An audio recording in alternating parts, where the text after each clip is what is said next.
সংযুক্ত আরব আমিরাতের অনেক এলাকায় ভারী বৃষ্টিপাত হয়েছে। গত 24 ঘন্টার মধ্যে 75 বছরের রেকর্ডের সবচেয়ে বেশি বৃষ্টিপাত দেখেছে এই অঞ্চলের মানুষ। 1949 সালে এই তথ্য সংগ্রহ শুরু হওয়ার পর থেকে সকল রেকর্ড ছাড়িয়ে দেশটির অসংখ্য অঞ্চলে বৃষ্টিপাতের প্রভাব পড়েছে। সোমবার রাত্রি থেকে মঙ্গলবার রাত্রি পর্যন্ত দেশটিতে বৃষ্টিপাত হয়েছে। গত 75 বছরের মধ্যে সর্বোচ্চ বৃষ্টিপাতের সাক্ষী হয়েছে সংযুক্ত আরব আমিরাত। 1949 সালের পর থেকে দেশটি কখনোই আর এত বৃষ্টি প্রত্যক্ষ করেনি।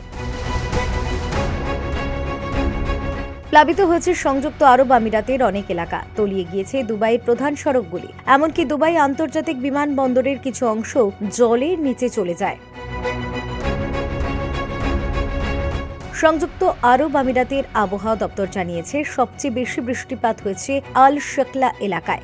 আল আইনের ওই অঞ্চলটিতে 24 ঘন্টার কম সময়ে 254 মিলিমিটার বৃষ্টিপাত রেকর্ড করা হয়েছে। এর আগে 2016 সালে একক অঞ্চল হিসেবে সোয়াইব স্টেশনে 287.6 মিলিমিটার বৃষ্টিপাত রেকর্ড করা হয়েছিল। এই অবস্থায় বিপর্যয় এড়াতে পরিবারের সব সদস্যদের একসাথে থাকার পরামর্শ দিয়েছে স্থানীয় কর্তৃপক্ষ।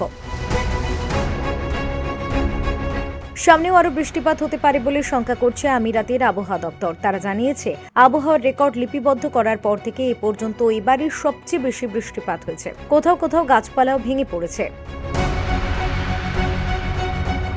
এমন বৃষ্টিপাতের ফলে দেশটির বার্ষিক বৃষ্টিপাতের পরিমাণও বেড়েছে। সেই সাথে দেশটির মাটির অভ্যন্তরের জলের রিজার্ভের পরিমাণও বাড়বে বলেই প্রত্যাশা করছে স্থানীয় বিশেষজ্ঞরা। ব্যুরো রিপোর্ট, নবীন নিউজ।